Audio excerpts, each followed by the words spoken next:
Olá pessoal, eu sou o Sérgio, sejam bem-vindos a mais um vídeo do canal Substantivo Coletivo.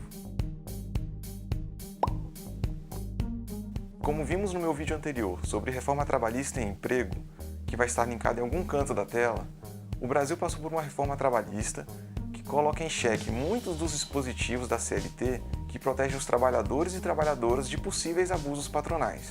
No entanto, o novo governo não parece satisfeito. O ministro da Economia, Paulo Guedes, está disposto a acabar de vez com as leis trabalhistas do Brasil. Para justificar esse desmonte, ele tem batido na seguinte tecla: a CLT é uma lei fascista. Será mesmo? Vamos lá. O fascismo foi um movimento que surgiu na Itália nos anos 1920 e que conseguiu crescer a partir do medo das camadas médias, o medo do comunismo triunfante na União Soviética e o ressentimento advindo da vitória com gosto de derrota na Primeira Guerra Mundial. Lembrando que a Itália mudou de lado ao longo do conflito, abandonando a Alemanha, mas na hora do Tratado de Versalhes, que pôs fim à guerra, acabou sendo preterida pelos países que lutaram juntos o tempo todo, como França e Inglaterra.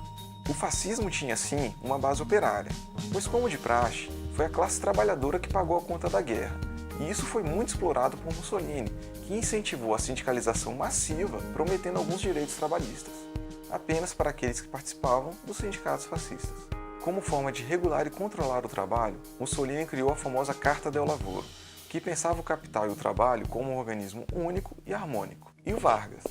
Antes de chegar no velhinho, é preciso lembrar o seguinte: em julho de 1917, o Brasil teve a sua primeira greve geral, que mobilizou milhares de pessoas e conseguiu importantes conquistas, como redução da jornada de trabalho e aumento salarial. Em 1919, como parte do Tratado de Versalhes, foi criada a Organização Internacional do Trabalho, a OIT, que pretendia regular as relações de trabalho ao redor do mundo para evitar que situações de miséria levassem a uma nova guerra, ou a uma nova revolução social, como a que havia ocorrido na Rússia 2 anos antes. O Brasil foi signatário da OIT, e a partir daí passou a se preocupar em legislar sobre as relações laborais, criando uma lei de acidentes de trabalho em 1919, uma lei de férias em 1925 e um código de menores em 1927. Sim, até então, o trabalhador que se acidentasse era jogado à própria sorte. Não havia férias remuneradas e as crianças poderiam trabalhar. A classe patronal brasileira se opôs fortemente a essas e outras leis que viriam em seguida,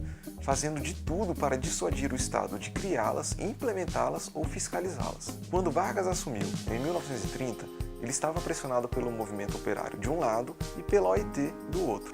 Pensando em um projeto de modernização do país, Vargas deve ter lembrado daquele ensinamento do tio Ben: com grandes indústrias vem um grande proletariado. Para regular o trabalho e, óbvio, controlar e conquistar o apoio dessa classe cada vez mais numerosa, Vargas chamou juristas simpáticos à causa operária e até mesmo antigos militantes para criar e revisar todo um ordenamento jurídico. A Constituição de 34, por exemplo, já previa juntas de conciliação e julgamento e comissões mistas de conciliação, espécies de embriões da justiça do trabalho. Porque Vargas percebeu que as leis sozinhas não eram garantia de nada, uma vez que os patrões se organizavam e combinavam formas de não cumpri-las, adulterando carteiras de trabalho ou simplesmente demitindo seus funcionários quando eles estavam prestes a fechar o tempo para tirar férias, por exemplo. Não é por acaso que a justiça do trabalho está na mira do governo. Além disso, a Constituição de 1934 reajustou leis que já existiam e criou algumas novas, aumentando cada vez mais o arcabouço legislativo brasileiro.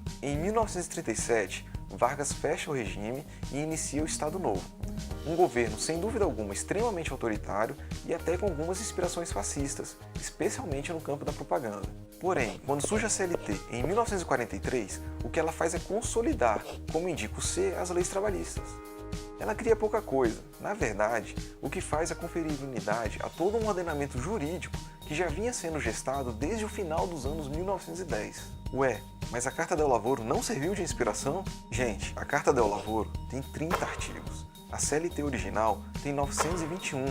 São 891 artigos a mais.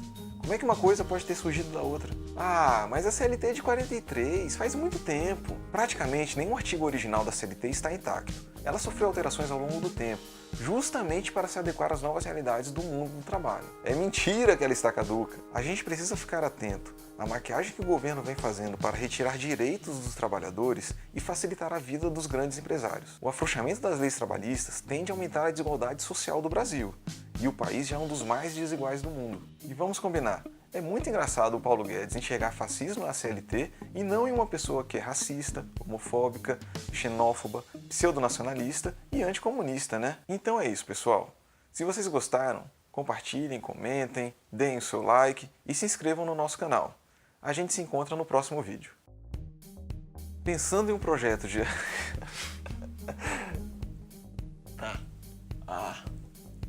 Agora é aquela parte dos erros da gravação que o nego fica rindo e não consegue falar porque é uma piada. É isso? Dessa vez eu acertei? Não é possível.